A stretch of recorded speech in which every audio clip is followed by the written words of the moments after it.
يابا شلونكم؟ اليوم راح اسوي لكم البطاطا على طريقة التوب شيف مصطفى سيف، مثلها اللي سواها توب شيف.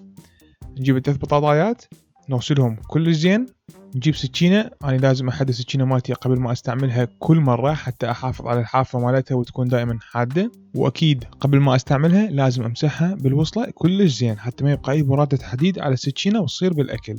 بطاطاية نجيبها ونقصها بالنص، نشيل هذا النص نقلبه على وجهها، وهسه راح نقصها وجز. باعوا شلون نقص من هالجهة من هالجهة نفرها، وهسه همين راح نقص من الجهتين نفس الشي، صارت عندنا وجز متناسقة.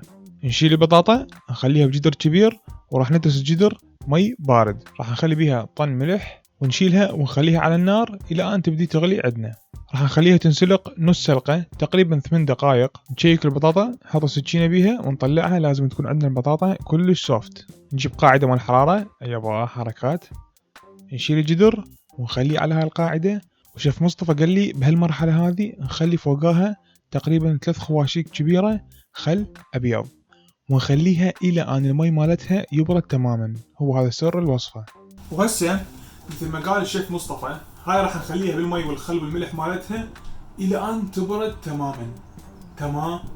اوكي يعني. وقبل شويه كنت احكي وياه على الانستغرام، قال لي لو تخليها بالثلاجه او بالفريزر يكون احسن، فانا خليتها المي يبرد شويه، وهسه خليتها بالثلاجه حتى المي يصير عندنا كلش بارد هو والبطاطا. هسه بعد ما بردت البطاطا راح نجيب كلينكس ونفرشه على الميز، وراح نطلع البطاطا ونصفها على كلينكس، وراح نغطيها وننشفها كل زين من الجهتين. اجيب جدر اخليه على النار، اخلي بيه نص برميل زيت، واتاكد من الحراره مال الزيت لازم توصل عندنا 160 سيليزي.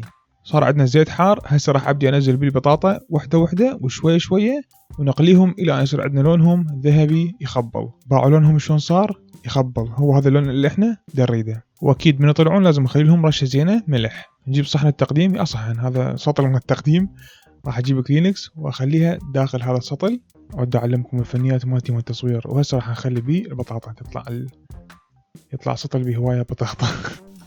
يا هو باعوا لي شلونها، خلي اسمعكم الصوت مالتها، حبيت اللون مالتها كلش. سمعوا